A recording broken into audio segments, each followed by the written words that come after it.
Hey folks, how's it going? Today, I want to talk about the incredible story of Carlo Acutis, a young guy who became a saint. His life was all about prayers, healing, salvation, and making converts. He was declared blessed back on October 10, 2002. Sadly, he left us way too soon in 2006 at the age of just 16 due to leukemia. But let me tell you, this dude left a lasting impact on the world and the spiritual lives of folks of all ages. Carlo is even known as the internet's patron saint, being the first saint to have a Facebook profile where he shared his deep faith. His love and devotion have touched millions around the globe, and the signs he left behind, both during his life and after, are countless. Let me tell you about one wild event. On January 23, 2018, during an examination of his remains, they found his body perfectly preserved. Imagine a 16-year-old kid, dressed casually, with sneakers and overalls, looking like he's taking a nap. It's like a divine miracle, right? In his final days, Carlo's mom suggested he ask Jesus for some Eucharistic miracles, to make his presence in the consecrated host super obvious. 10 days after Carlo's passing, bam, an incredible Eucharistic miracle went down in Mexico in Tixla.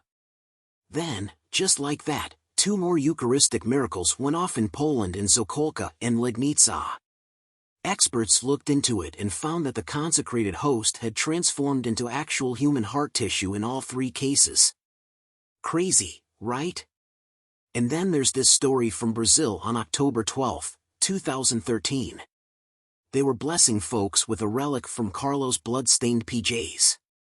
Before I go on, though, picture this: Matthias, a 6-year-old Brazilian boy, was dealing with some heavy stuff.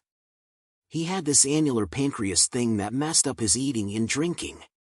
It was bad, real bad. So, they decide to have Matthias touch Carlo's relic during a ceremony, and guess what?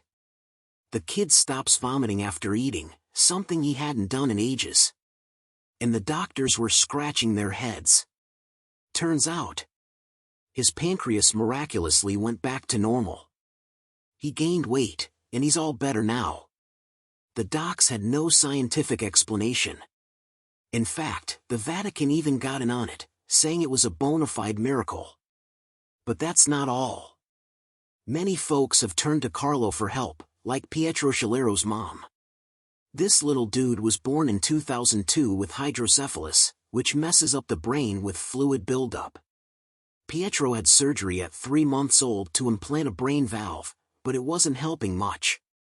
His mom went to Carlo's tomb and prayed hard. While there, she felt this peace and a voice telling her everything would be okay. She trusted it, and you know what? Pietro's checkup later showed a big decrease in cerebrospinal fluid. The docs couldn't explain it, calling it a medical mystery. The power of Carlo's intercession is no joke. Pope Francis recognized these miracles on February 21, 2020, and announced Carlo's sainthood. From a young age, Carlo showed deep faith that inspired those around him. He did loads of charitable work in his short life, and his presence is still felt today. People turn to him for prayers, and the stories keep rolling in. Carlo Acutis is a saint for our tech-savvy times, proving that even the young and modern can live a life full of faith and love for God. His life tells us that holiness has no age limit. By looking to him, we can find inspiration and comfort for our spiritual lives. Carlo encourages us to live our faith authentically, share God's love using modern tech, and serve others with kindness and generosity. His story reminds us that faith isn't just rules and dogma. It's a real, personal connection with God. Carlo's miracles and intercessions show us that God is present in our everyday lives, listening to our prayers and wanting the best for us. In a world where spirituality often takes a back seat, stories like Carlo's remind us to nourish our faith and have a personal relationship with God.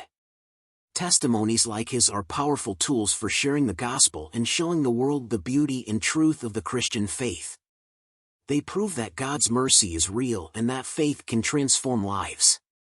So, my dear friends, may Carlo Acutis' story continue to inspire and guide us on our faith journey. May God bless you all.